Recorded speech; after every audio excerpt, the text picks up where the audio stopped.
CREDAI property show CREDAI వారి ఆధ్వర్యంలో ఏ కన్వెన్షన్లో బ్రహ్మాండమైన ఎగ్జిబిషన్ ఏర్పాటు చేసిన జరిగింది. అందరూ కూడా ఎవరైతే భవనం కొనాలనుకుంటున్నారో, బిల్డింగ్లు కొనాలనుకుంటున్నారో, ఇల్లు కొనాలనుకుంటున్నారో వాళ్ళందరికీ ఇది మంచి సౌకర్యం.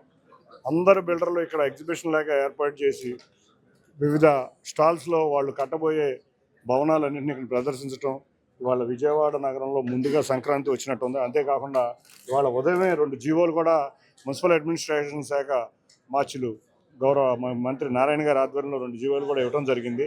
ముందుగా వారికి బిల్డర్లందరి తరఫున కూడా థ్యాంక్ యూ చెప్తున్నాం, ధన్యవాదాలు తెలుపుకుంటున్నాం. ఎందుకంటే ఈ 2 జీవోల వల్ల ఇవాళ భవన నిర్మాణ రంగం వృద్ధి చెందుతుంది. అంతేకాకుండా చాలామంది కార్మికులు దీని మీద ఆధారపడి ఉన్నారు.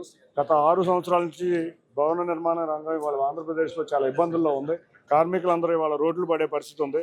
ఈ భవన నిర్మాణ రంగమే కాదు, ట్రాన్స్పోర్ట్ రంగం, ఇటువంటి అన్నీ కూడా ఈ భవన నిర్మాణ రంగం బాగుంటే అన్ని రంగాల్లోనూ వృద్ధి సాధిస్తుంది. కాబట్టి ఇటువంటి జీవోలు ఇచ్చి ప్రభుత్వం ఇవాళ చాలామందిని, ఆంధ్రప్రదేశ్లో ఉన్న చాలా భవన నిర్మాణ కార్మికుల్ని, ట్రాన్స్పోర్ట్ కార్మికుల్ని అందరినీ కూడా ఆదుకుందని తెలియజేస్తూ ముందుగా ఇటువంటి అవకాశం ఇచ్చిన మా గౌరవ ముఖ్యమంత్రి నారా చంద్రబాబు నాయుడు గారికి, మున్సిపల్ అడ్మినిస్ట్రేషన్ మంత్రి నారాయణ గారికి ధన్యవాదాలు. ముఖ్యంగా క్రెడై చాప్టర్ ఆంధ్రప్రదేశ్ మరియు విజయవాడ వారికి హార్టీ కంగ్రాచులేషన్స్. వేదికను అలంకరించిన పెద్దలు, మంత్రులు కొల్లు రవీంద్ర గారికి, నా సోదర సమానులైన బొండవమ్మ గారికి, గద్దె రామ్మోహన్ రావుకి, మరియు రామన్రావు గారికి, రామరెడ్డి గారికి, శ్రీధర్ రెడ్డి గారికి, అందరికన్నా శివారెడ్డి గారికి అందరికీ కూడా థ్యాంక్ యూ సార్. ఒకటి, ఇవాళ హైదరాబాద్ నగరంలో రియల్ ఎస్టేట్ బ్రహ్మాండంగా ఉందంటే దానికి ముఖ్య కారణం మన గౌరవ ముఖ్యమంత్రి నారా చంద్రబాబు నాయుడు గారే. ఎందుకంటే 1995లో హైదరాబాద్ రియల్ ఎస్టేట్ రంగం ఏ విధంగా ఉండేదో మనందరం కూడా చాలా కళ్ళతో చూసాం. ఆ రోజు ఆయన ఐటీ ఇండస్ట్రీ డెవలప్ చేసి, అంతేకాకుండా ఫార్మా ఇండస్ట్రీ డెవలప్ చేసి, హైదరాబాద్లో శాంతి భద్రతలు అనే దాన్ని చక్కగా తీసుకొచ్చి, అంతకుముందు హైదరాబాద్ వస్తే మనం అందరం కూడా మత కల్లోలాలు ఇవన్నీ ఉండి ఎవరో ఒక రోజు కూడా ఉండగలిగే పరిస్థితి ఉండేది కాదు. అట్లా హైదరాబాద్ను ఒక పీస్ఫుల్ సిటీ లాగా చేసి ఇవాళ హైదరాబాద్కి ఒక ఇన్ఫ్రాస్ట్రక్చర్, ఒక ఫ్లైఓవర్ అనేది హైదరాబాద్లో మేము పంజాగుట్టకి వెళ్ళాలంటే ఆ టైంలో 5-6 సిగ్నల్ పడితే కానీ మనం వెళ్ళేవాళ్ళం కాదు. రోడ్లు వైడింగ్ చేసి ఇన్ని ఇన్ఫ్రాస్ట్రక్చర్ ఇవ్వటం వల్లే అక్కడ ఇవాళ బిల్డర్ బాగున్నాడు, వ్యాపారాలు బాగున్నాయి, అన్నీ బాగుండే ఇవాళ హైదరాబాద్ నగరానికి ముందు ఆద్యుడు నారా చంద్రబాబు నాయుడు గారే.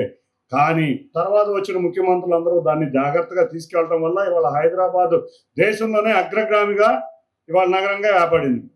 మన అదృష్టం కొద్దీ 2014-19లో మనకు ఆయన ముఖ్యమంత్రి అయ్యారు. కానీ సమయం చాలా తక్కువగా ఉంది. ఆ రోజు 33,000 ఎకరాలు అమరావతి అనే రాజధాని తీసుకురావడానికి వారు చాలా కష్టపడాల్సి వచ్చింది. డిజైన్స్ ఇవన్నీ లేట్ అవడం వల్ల ప్రభుత్వం, ప్రజలు కూడా కొంచెం తప్పుగా అర్థం చేసుకుంటాం, అధికారం కోల్పోవడం వల్ల ఇవాళ ఉన్న ఆంధ్రప్రదేశ్లో ఉన్న రియల్ ఎస్టేట్ రంగం కుదేలైపోయింది. నిజంగా చూస్తే ఎక్కడా కూడా ఏ రంగం కుదేలైపోయిందంటే ముందుగా భవన నిర్మాణ రంగం చాలా ఇబ్బందులు పడింది. మళ్ళీ ఆయన రాగానే ఇవాళ హైదరాబాద్ రియల్ ఎస్టేట్ రంగం ఆయన ఉన్నప్పుడు ఏ విధంగా ఉందో రేపు విజయవాడ కానీ, ఆంధ్రప్రదేశ్ కానీ, అమరావతిలో కానీ తప్పకుండా రియల్ ఎస్టేట్ రంగం ఆ విధంగా అభివృద్ధి చెందబోతుందని తెలియజేసుకుంటున్నాం. అన్నిటికన్నా మనం ఒకటే తెలుసుకోవాల్సింది, ఇవాళ విజయవాడ నగరంలో ముఖ్యంగా భవన నిర్మాణ కార్మికులు, ఆటోమొబైల్ ఇండస్ట్రీ, 2 ఇండస్ట్రీస్ ముఖ్యమైన ఇండస్ట్రీస్. ఈ 2 ఒకటికి ఒకటి ఇంటర్ రిలేటెడ్ ఇండస్ట్రీస్. ఎందుకంటే వాళ్ళ భవన నిర్మాణం బాగుంటేనే ఆటో నగర్లో ఉన్న లారీలకి కిరాయిలు ఉంటాయి, కింద ఉన్న కార్మికులకి పని ఉంటుంది. తప్పకుండా ఈ 2 రంగాలు బాగుండాలి అంటే రియల్ ఎస్టేట్ చాలా బాగుండాలి. అందులో ముఖ్యంగా రియల్ ఎస్టేట్ రంగంలో నేను చూసేది ఏంటంటే ఎంతోమంది భవన నిర్మాణం కాడి నుంచి కింద ఉన్న బ్రోకర్ వరకు అందరూ కూడా మనీ సర్క్యులేషన్ అవుతుంది. తప్పకుండా అందరికీ జీవనోపాధి కలుపుతుంది, డబ్బులు కూడా అందరికీ అందుతాయి. కాబట్టి ఈ రంగం అభివృద్ధి చెందాలని కోరుకుంటున్నాం. కాకపోతే ఇంకొకటి తెలియజేస్తున్నా, మనకి అమరావతి మొదలవబోతుంది. మనం తప్పకుండా మన కార్మికులు, భవన నిర్మాణ కార్మికుల సమస్య రాబోతుంది.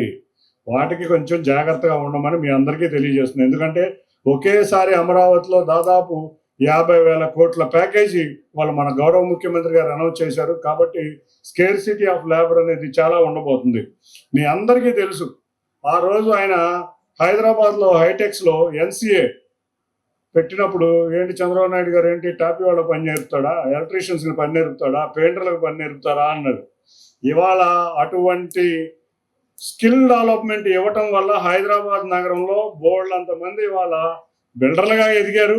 అంతేకాకుండా పెద్ద కాంట్రాక్టర్లుగా కూడా ఎదిగారు. ఆ స్కిల్ డెవలప్మెంట్ సెంటర్ నుంచి వచ్చిన వ్యక్తులందరూ కూడా తప్పకుండా మన సెంట్రల్ నియోజకవర్గంలో భవన కార్మికులు ఎక్కువ మంది ఉంటున్నారు.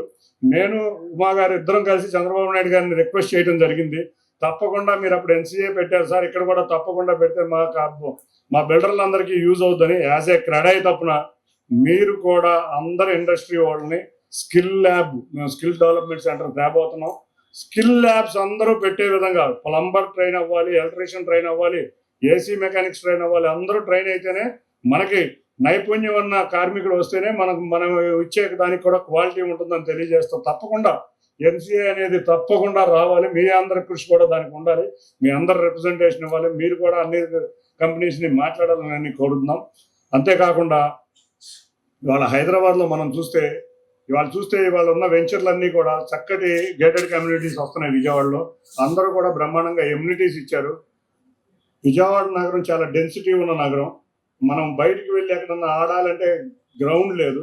కాబట్టి ఎమ్యూనిటీస్ పెంచండి, క్లబ్ హౌస్ పెంచండి. తప్పకుండా ఎక్కడైతే ఎమ్యూనిటీస్ క్లబ్ హౌస్ ఉంటే వాటికి హైదరాబాద్లో ఏ విధంగా ఆధారం ఉందో ఇక్కడ కూడా ఉండబోతుందని తెలియజేసుకుంటా ఈ అవకాశం ఇచ్చిన అందరికీ పేరు పేరున ధన్యవాదాలు. అందుకు ముఖ్యంగా విజయవాడకు రెడీ వారికి కంగ్రాచులేషన్స్, బెస్ట్ ఆఫ్ లక్.